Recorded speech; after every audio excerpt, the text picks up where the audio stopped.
The wind was a cruel sculptor on this high, forgotten plain, carving the dust into phantoms that danced and died against the bleached bones of the landscape. It clawed at Alara Vance's threadbare shawl, a relentless thief of warmth, and whispered threats in a language of pure desolation. Redemption Gulch was a name spoken with a grimace, a place you ended up, not one you sought. For Alara, it was the end of the line, the final, desperate retreat from a world that had tried to erase her. The single street was a river of mud in the infrequent rain and a basin of choking dust the rest of the time. Gaunt, unpainted buildings leaned against each other for support, their windows like vacant eyes staring out at the unforgiving expanse of rock and sagebrush. This was where she would either disappear entirely or, by some miracle, find a way to survive. Her last few coins had secured a cabin at the edge of the settlement, a structure so dilapidated it seemed to be held together by little more than stubbornness and spiderwebs. It was a husk, much like she felt herself to be. Inside, the air was thick with the ghosts of past failures. Not her own, but those of whoever had last tried to tame this small patch of misery. A fire, small and precious, fought a losing battle against the drafts that snaked through the chinks in the log walls. Its flickering light cast long, trembling shadows that distorted the room into a cavern of anxieties. Alara sat on the edge of a lumpy straw mattress, her hands clasped so tightly in her lap her knuckles were white peaks in a landscape of chapped skin. The source of her exile, the core of her fear, was locked away in a small, leather-bound trunk at the foot of her bed.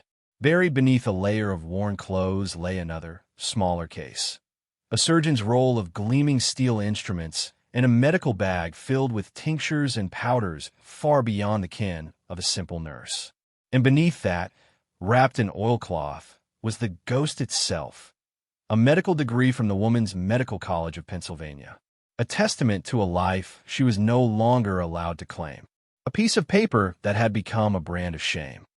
The memory was a physical pain, a phantom limb that still ached with the force of the amputation. The hushed accusations in the Philadelphia hospital corridors, the sneer on Dr. Albright's face as he declared her diagnosis reckless, womanly hysteria. The patient, a senator's wife, had died, and they needed a sacrifice. A young, ambitious female physician was the perfect offering. Her mentor, overwhelmed by the scandal, had withdrawn his support. Her name had been ruined, her confidence shattered. So she had run. She had shed her title like a skin, leaving Dr. Alara Vance to perish in the alleys of the East. In her place was only Alara, a woman with a knack for poultices and a gentle touch, a frontier nurse. It was a dangerous lie, not only for its concealment, but for its constriction. Every instinct, every piece of hard-won knowledge had to be suppressed, filtered, and diluted into something acceptably feminine, something unthreatening. To be a nurse was to be a helper. To be a doctor was to hold power. And power, she had learned, was something men did not suffer a woman to possess. Here, in Redemption Gulch, her survival depended on being small, on being less than she was. The despair was a cold, heavy stone in her gut. She was a physician who could not heal, a scholar who could not speak, a woman hollowed out by fear. The wind howled its agreement, a mournful chorus for the death of her ambition. Her first patient in Redemption Gulch was a boy of 10 named Samuel, who had fallen from a half-built hayloft and landed with a sickening crack.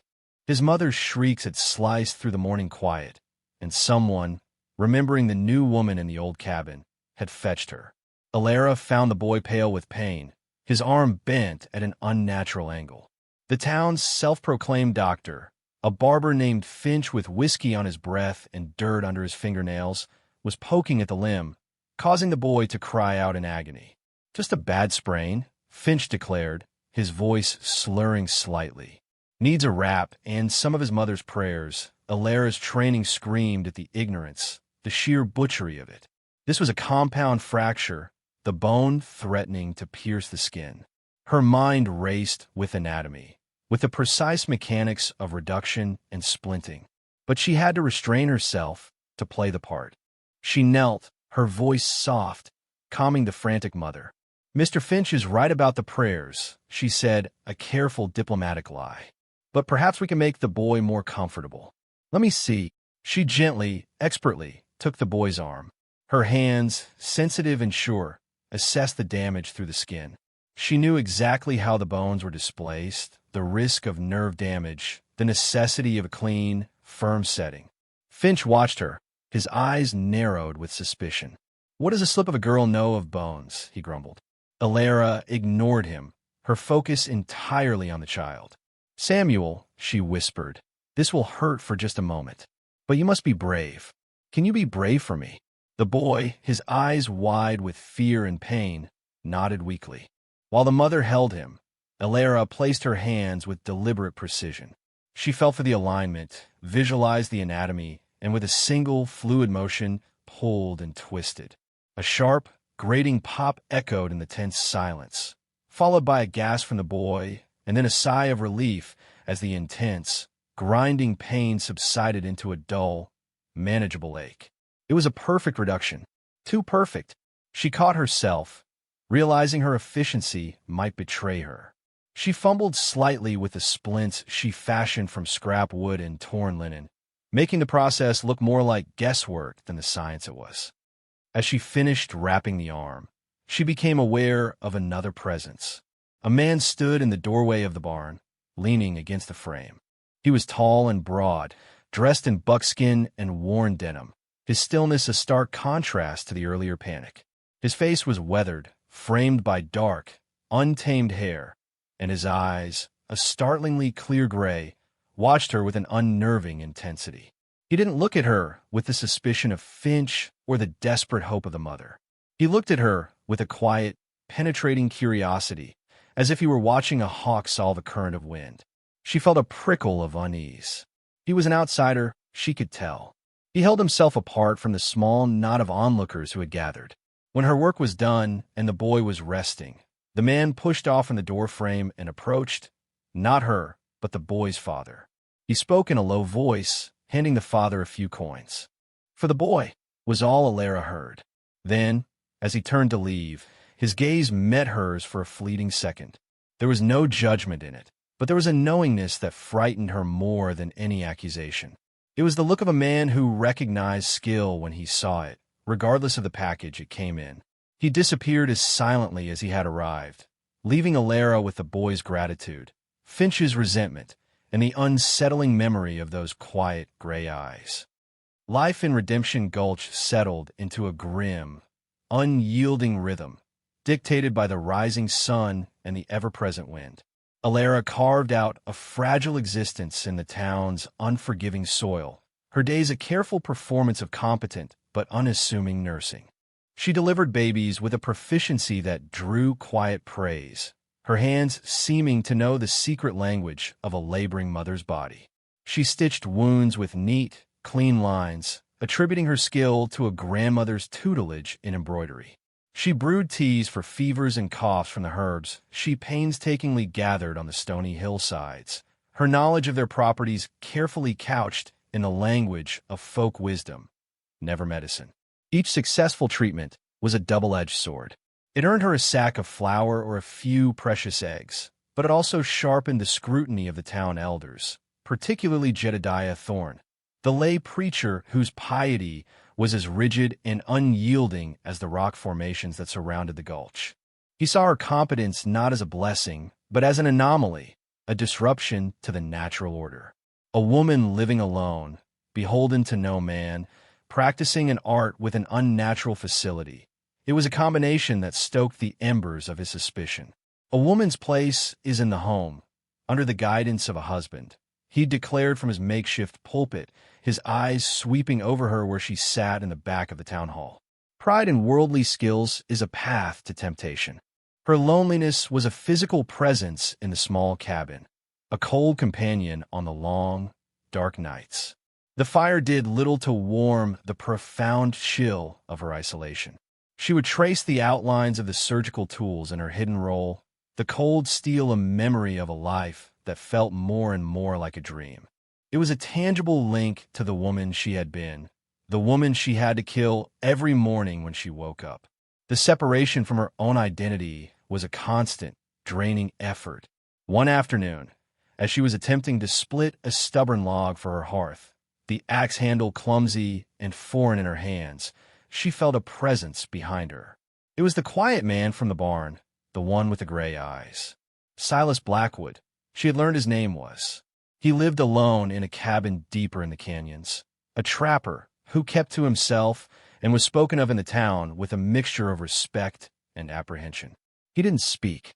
He simply reached out, took the axe from her startled grasp, and with 3 effortless, perfectly placed swings, split the log into quarters.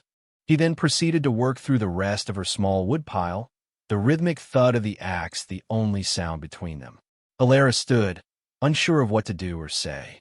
Gratitude warred with the ingrained fear of being indebted to anyone. When he was finished, he propped the axe against the cabin wall and turned to her. "The handle is loose," he said, his voice a low rumble, rough from disuse. "I'll fix it." He nodded once, a gesture that was neither friendly nor unfriendly, but simply a statement of fact, and walked away. The act was so simple, so devoid of expectation, that it disarmed her. It was not charity, nor was it a prelude to unwanted advances. It was a moment of quiet, practical support from one outsider to another, a silent acknowledgement of a shared struggle against the harshness of their world. It was the first crack in the wall of her solitude. The first sign that the world was about to tilt on its axis came with the turning of the leaves. The aspens in the high canyons bled gold against the deep green of the pines, a beautiful, deceptive harbinger of the sickness that was to follow. It began with Martha Goodwin's youngest, a girl of 6 named Lily, whose laughter was usually as constant as the babble of the creek. The girl grew listless, her cheeks flushed with a fever that would not break. Her mother sent for Alara, her face etched with a familiar, primal fear. When Alara entered the small, tidy homestead, the air was already heavy with the cloying sweetness of illness. Lily lay in her small bed, her breathing shallow and rapid. Alara placed a hand on the girl's forehead and felt a terrifying, dry heat. She gently depressed the child's tongue with a spoon handle and looked in her throat. Her heart sank. A thick, grayish membrane was beginning to form over the tonsils, a ghastly, creeping film that she recognized instantly. Diphtheria, the strangling angel. Her blood ran cold. She had seen it in the wards in Philadelphia, had studied the pathology, the swift and brutal progression.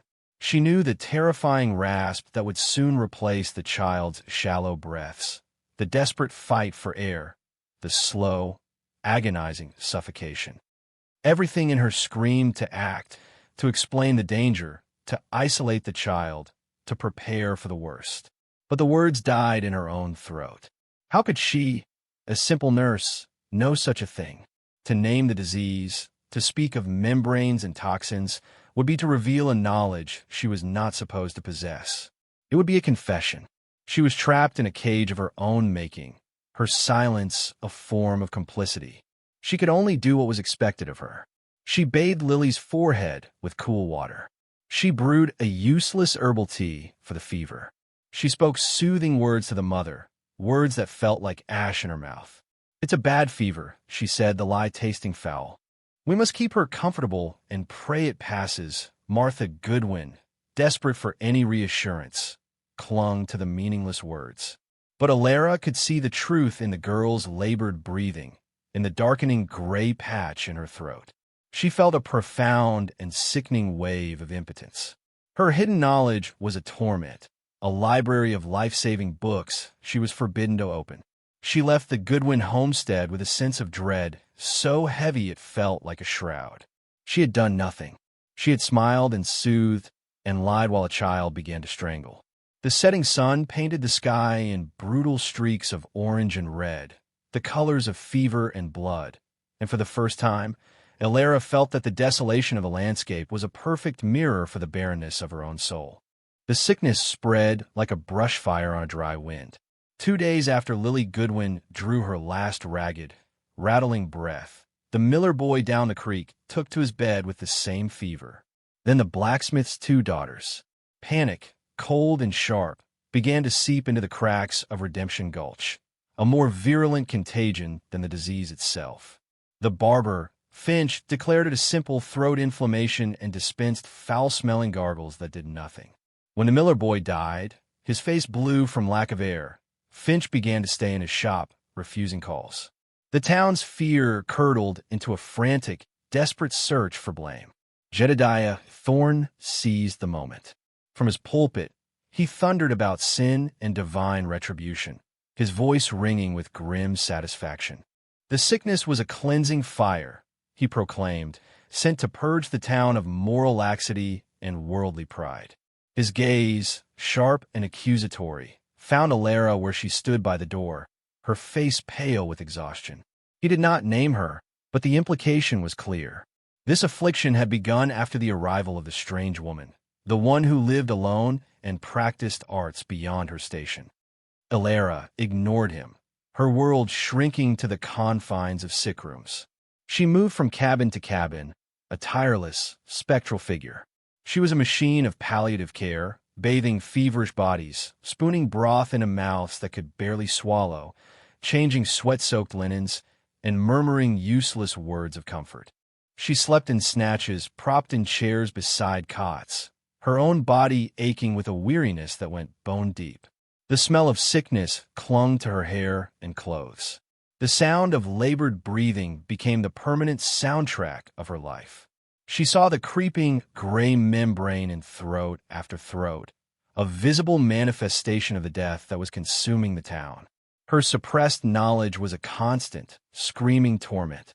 She knew about antitoxins, a new and miraculous treatment she had read about in the medical journals back east, a world away. She knew the precise moment a patient was slipping from respiratory distress into failure. And she knew, with a certainty that felt like a physical weight, that she was watching children die from a disease she had been trained to defeat. One evening, stumbling back to her cabin as dusk bled into a cold, starless night, she found a burlap sack on her doorstep. Inside were 2 rabbits, skinned and cleaned, a small bag of cornmeal, and a bundle of dried herbs she recognized as a potent fever reducer. There was no note. There didn't need to be. It was Silas Blackwood's quiet, practical language. He had not come into the town proper, keeping to his isolation, but he was watching. He knew she was fighting a losing war, and this was his way of providing munitions. The gesture, so simple and so profound, broke through her exhaustion. She leaned against the rough log wall of her cabin and wept, not from despair, but from a piercing sense of gratitude and a renewed fury at her own helplessness. These people were dying. Children were being draped in burial shrouds because she was a coward. Her promise to herself, to stay hidden and survive, now seemed like a pact with death itself. The weight of her leather trunk inside felt heavier than ever. Not just a collection of tools, but a tombstone for her own conscience. The lives of the townspeople were now balanced against the fear for her own, and she knew, with a dreadful clarity, that a moment of reckoning was fast approaching. The breaking point arrived on a frigid afternoon when the wind carried not just dust, but the promise of an early, bitter snow.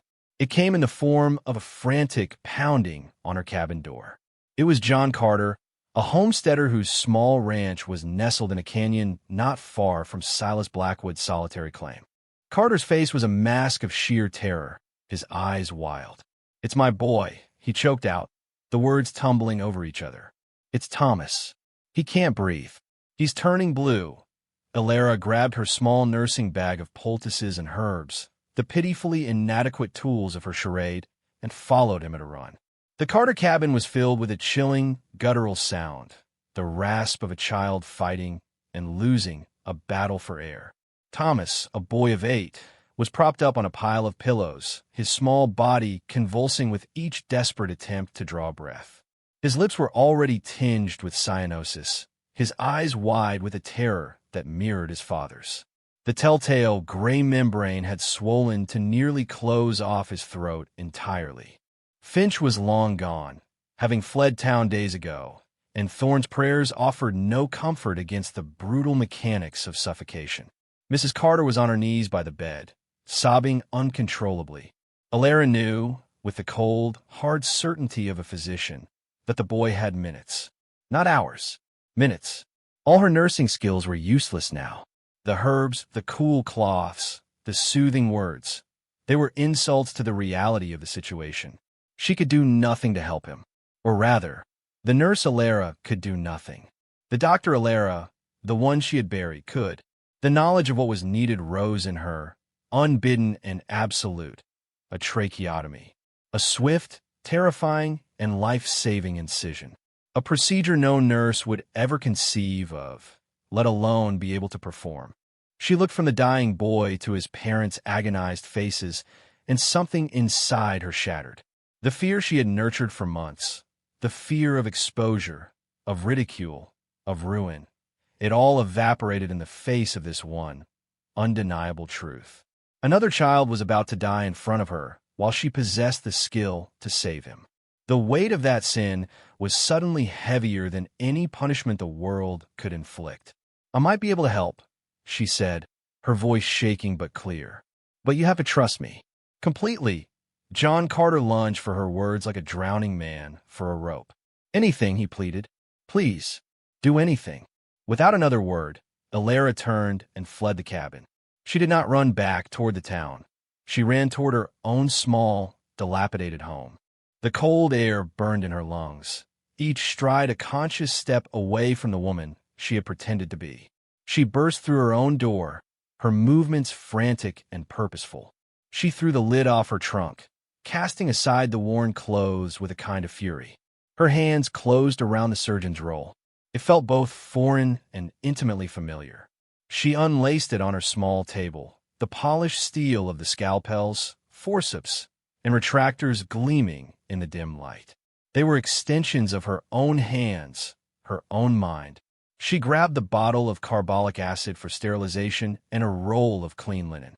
For a moment, she paused, her hand hovering over the oilcloth-wrapped diploma, the symbol of her past life, her disgrace. With a final decisive act, she grabbed it, strode to the hearth, and thrust it into the embers of the fire. The paper curled, blackened, and dissolved into flame. It wasn't a surrender.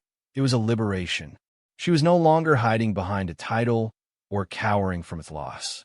She was a physician because of what she knew, not because of a piece of paper. With her medical bag in hand, she ran back towards the Carter cabin, the smoke from her chimney carrying the last ashes of her fear into the unforgiving sky. When Alara re-entered the Carter cabin, the atmosphere shifted. She was no longer the gentle, soothing nurse. She moved with a clipped, focused energy that commanded the space. The air of quiet desperation was replaced by one of tense, electrifying purpose. She laid her gleaming instruments out on a clean cloth, the steel a shocking and alien sight in the rustic room. Mrs. Carter gasped, and John Carter's eyes widened, a flicker of fear mixing with his hope. "What is that?" he whispered. "It is his only chance," Alara stated, her voice devoid of its previous softness. It held the dispassionate authority of a surgeon. "Boil water. Now, and bring every lamp you have." Her commands cut through their panic, giving them tasks, a focus for their terror. As they scrambled to obey, another figure filled the doorway. It was Silas Blackwood. He must have seen Carter's frantic ride and followed. He stood silently, his gray eyes taking in the scene. The dying boy, the terrified parents, and Alara standing over a row of surgical tools. He showed no surprise, only a deep, assessing quiet. His presence was a grounding force in the chaotic room. "Hold him," Alara said to John Carter, her gaze locked on the small, straining column of Thomas's throat. "Hold his shoulders down. Do not let him move." She swabbed the boy's neck with carbolic acid, the sharp, clean scent cutting through the odor of sickness. She picked up a scalpel. The handle felt like a homecoming in her palm. The weight, the balance, was perfect. For a breathless moment, the world narrowed to the blade's edge and the small patch of skin beneath it. She could hear Jedediah Thorne's voice in her memory, condemning her pride. She could see the mocking faces of the doctors in Philadelphia. They all faded into nothing. All that mattered was the child's fight for air.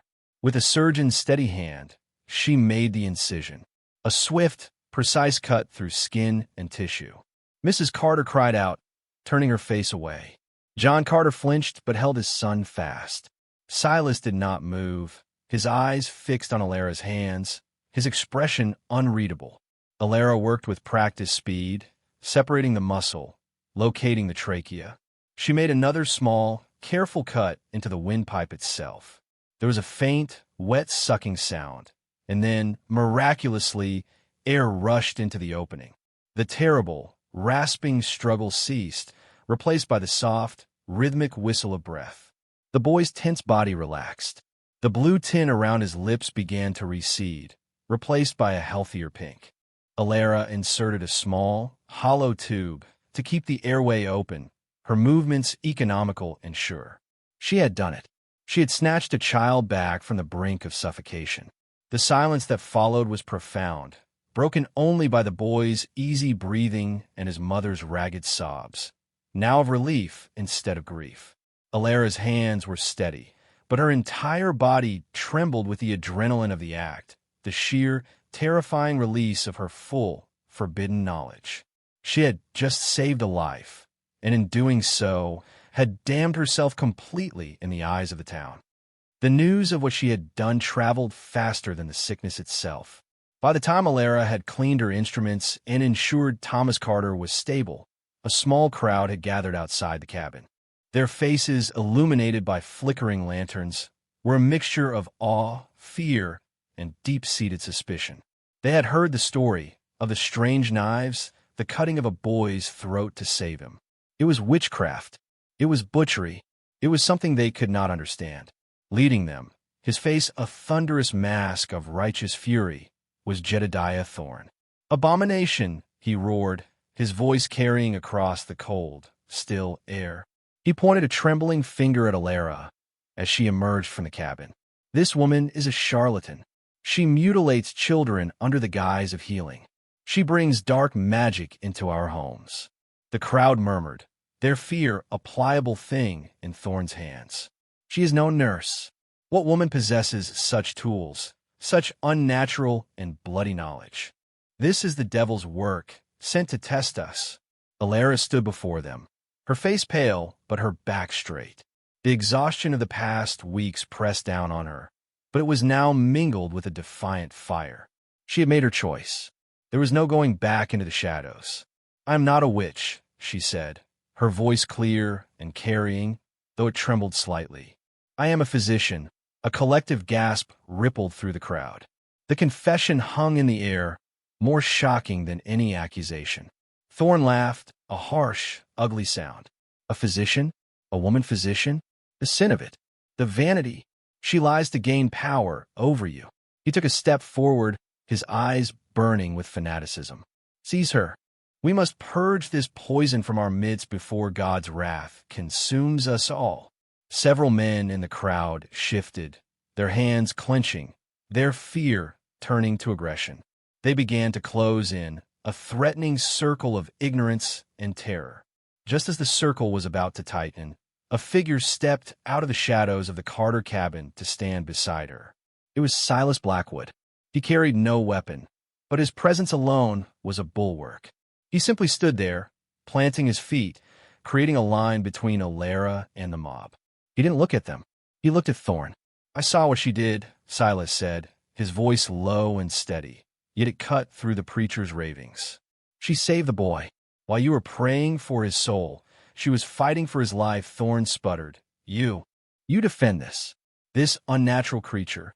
"I defend what I see," Silas replied, his gaze unwavering. "And I see a woman who faced death and did not blink." "What did you do, preacher? Did your words clear his throat? Did your judgment bring air to his lungs?" He then turned his cool, gray eyes on the crowd. "Look at your own children, the ones who are sick. Are you going to trust your fear? Or are you going to trust the one person who has not run, the one person who has fought for every last one of them?" His words, simple and direct, struck a chord of truth that Thorne's rhetoric could not match. The men hesitated, their momentum broken. In that moment of silence, Alara found her own voice, no longer that of a frightened nurse, but that of a doctor. "The sickness is called diphtheria," she said, her tone firm and clinical. "It is not a curse. It is a disease. It creates a membrane in the throat that suffocates its victims. I did not mutilate that boy. I created a new airway so he could breathe. It is a procedure called a tracheotomy. It is science, not magic." She held their gaze, one by one, her vulnerability burned away, replaced by an unshakable, hard-won authority. "I can help you," she said, "but you have to choose. You can listen to the words of fear, or you can listen to the words of medicine." The confrontation outside the Carter cabin became the pivot upon which the fate of Redemption Gulch turned. Silas's quiet defense and Alara's clear, authoritative explanation had not won everyone over, but they had planted a seed of doubt in the fertile ground of their fear. The sight of Thomas Carter, alive and breathing, was a more powerful sermon than any thorn could deliver. In the days that followed, a slow, seismic shift occurred. It began with the Carters, who became Alara's fiercest advocates. Then the family of the next child who fell ill, desperate and having witnessed the failure of prayer and panic, came to her not as a nurse, but as a doctor. With Silas's steadfast presence a silent deterrent to Thorne's remaining followers, Alara began to organize the town's defense in earnest. She transformed the town hall, the very place where Thorne had condemned her, into a makeshift infirmary. "We must have quarantine," she announced to a small gathering of exhausted but now attentive townspeople. "The sick must be kept separate from the healthy. We will have one ward for those already ill and another for observation." She was no longer the soft-spoken woman who offered herbal teas. She was a commander in a war. She directed the boiling of linens, the scrubbing of floors with carbolic acid, the strict rationing of clean water. Her knowledge, once a source of shame, was now a torrent of life-saving instruction. She explained the contagion, how it passed through breath and touch, turning abstract fear into a tangible enemy they could fight.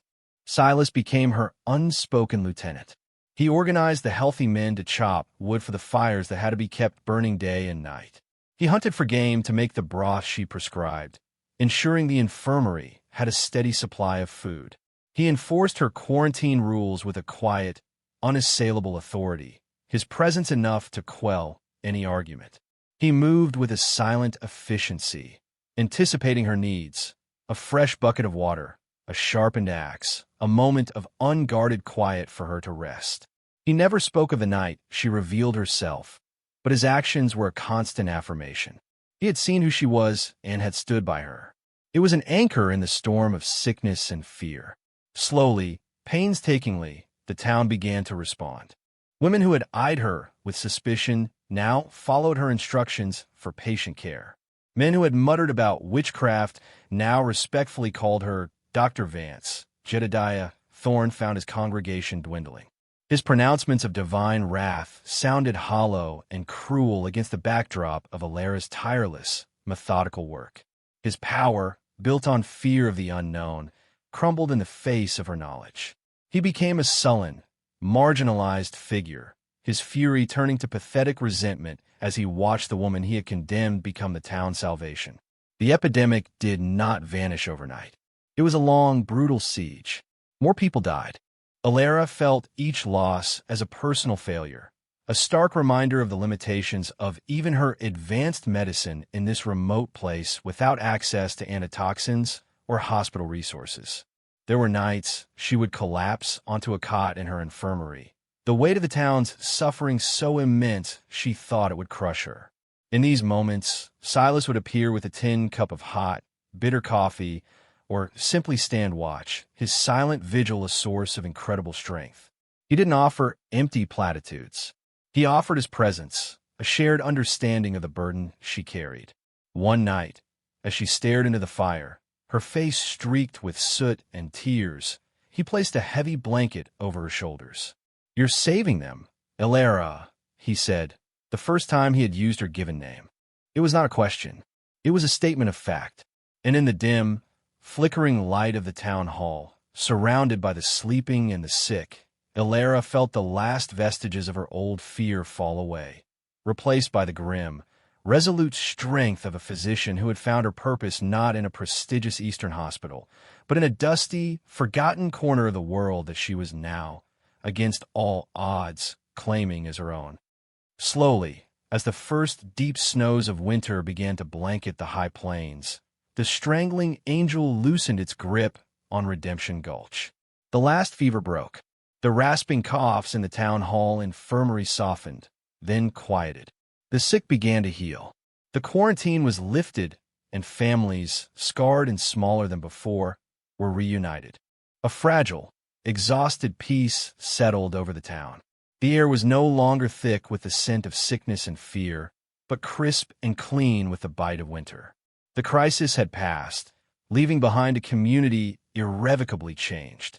Ilara stood on the small rise overlooking the gulch, the same spot from which she had first viewed it with despair.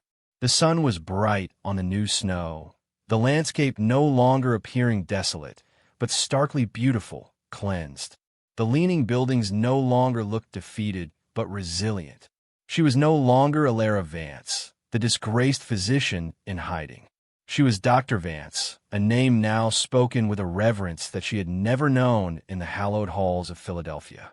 She had lost her diploma, but she had reclaimed her identity. She had been stripped of everything only to find the core of who she was.